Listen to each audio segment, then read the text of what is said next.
Am I going back to Kenya? Yes, I will. Am I preparing myself psychologically to go back to Kenya? Yeah. Hello my people, in the last video I narrated to you how my PR application was rejected. That's a true story. In this video, I'm going to be telling you the lessons that I've learned after a PR rejection. Also in this video, I'm going to be answering the question, what next? Am I going back to Kenya? And when? Stay tuned because I'll be answering that question at the end of the video. Now people, let's get into the video. This is 2024. We're not wasting any time. The first lesson that I've learned, nothing is guaranteed, you guys. Absolutely nothing is guaranteed. If there's anything that is guaranteed, is your one-way ticket back to your country. I'm telling you that because I was sure 100% that I had qualified. I had met all the eligibility criteria that was set for TR to PR pathway, but still I got a rejection. So nothing is guaranteed. What I can say is that submit a very good application, go on your knees and pray. Because sometimes it's not about who you are, whether you meet the applications or whether you submit a good application. Sometimes it's about whoever is going to be processing your application. Now, sometimes we do make mistakes. I'm going to take responsibility for the denial of that PR because it was my mistake that I didn't fill in that form correctly.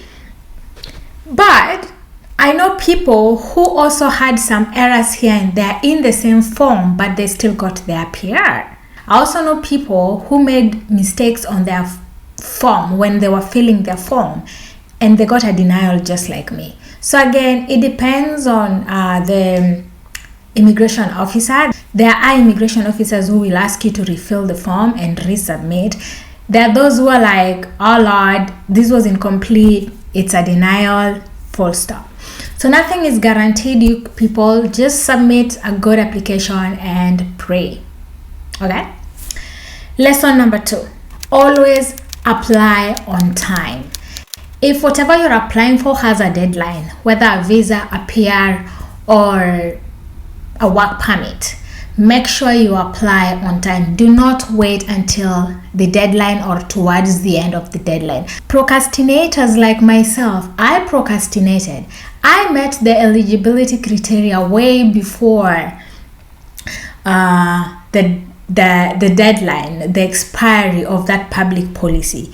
But as a procrastinator, I waited until the day before the deadline for me to submit an application. Now, the reason why I'm saying that you should submit an application early as possible, is this. You know, if you make such mistakes, then you have time to correct and submit a fresh application. Now you see, I submitted the day before.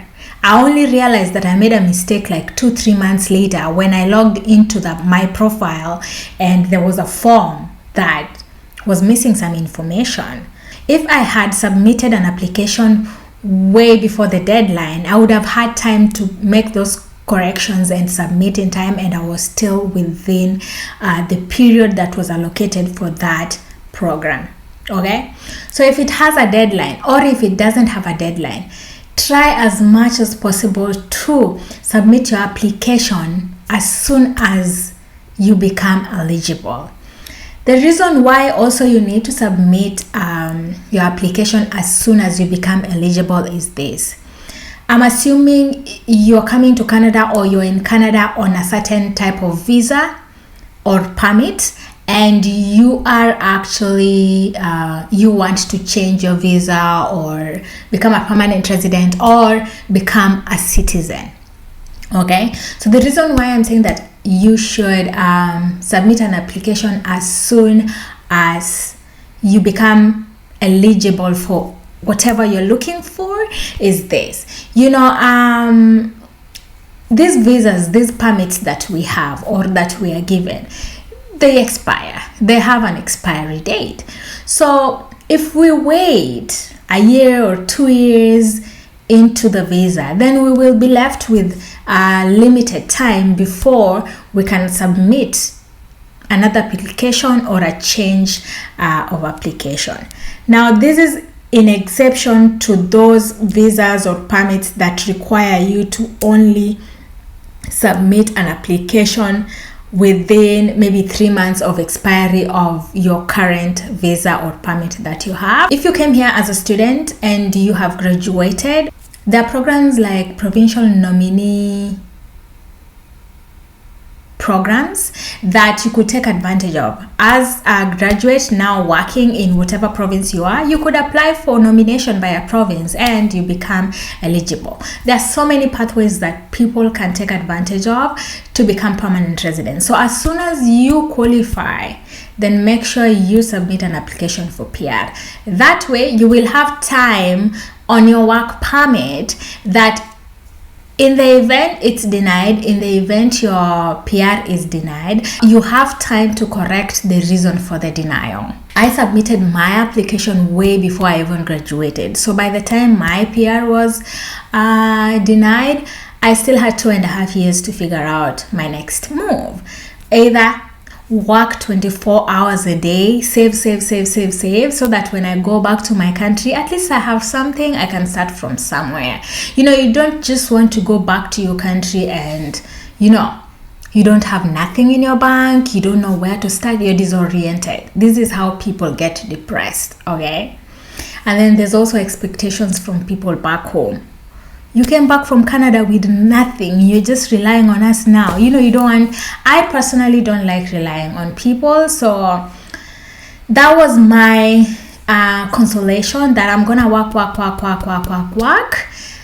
save, so that when I go back to my country, I have something in my pocket. I can start from somewhere. The other lesson that I've learned, without expounding too much on that, is I actually wrote them down, you guys. See, I'm very serious with this. Yeah. The other lesson is you counter check your work. You guys, I cannot stress this enough. Counter check your work. If you have to counter check it 3 times, 4 times, do it.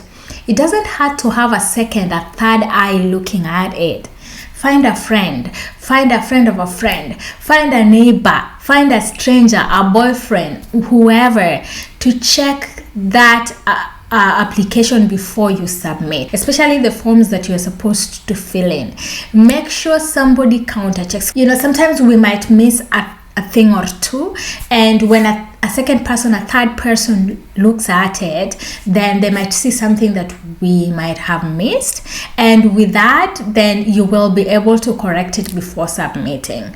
This is the reason why my application was denied. I didn't check it properly before submitting, okay?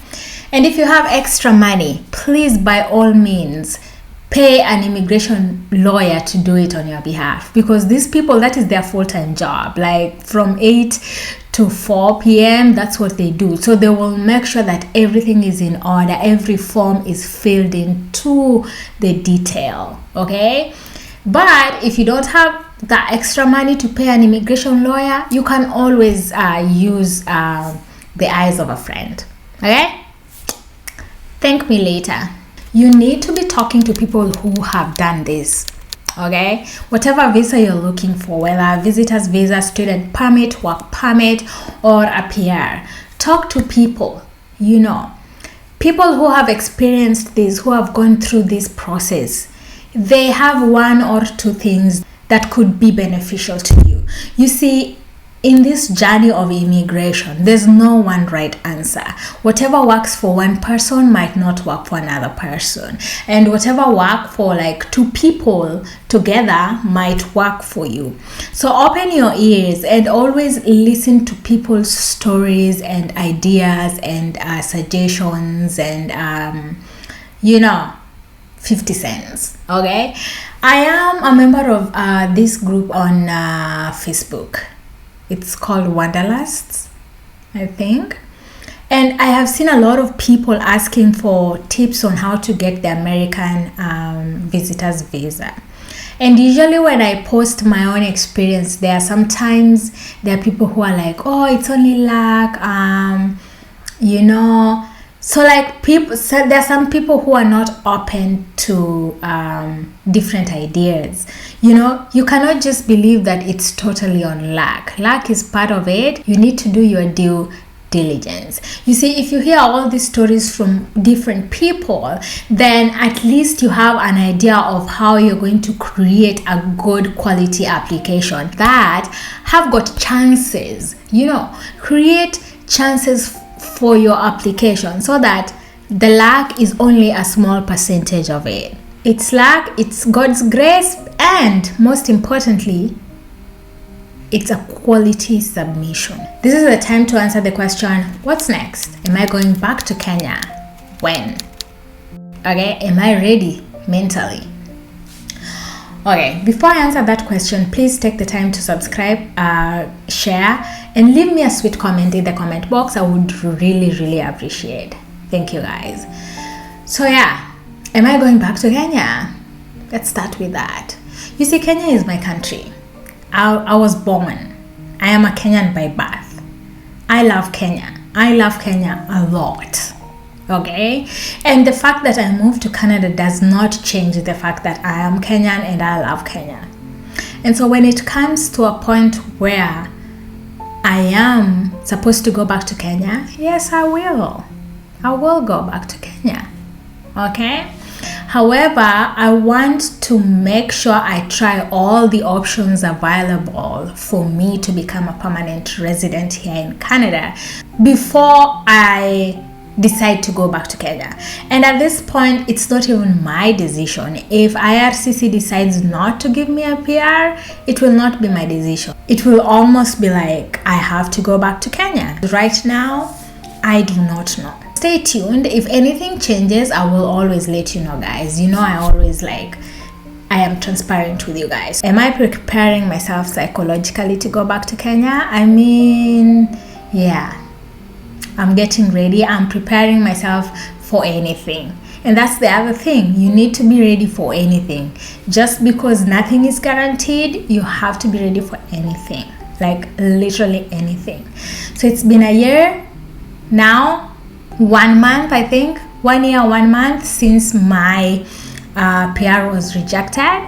And so at least I've had enough time to think over this and, you know, make decisions and try to organize myself. So anyways, guys, that's all I have for you today. If you have any questions, leave them in the comment section and I will answer each and every one of them. Anyways, have a lovely day or night depending on where you're watching me from, and I'll see you in my next video.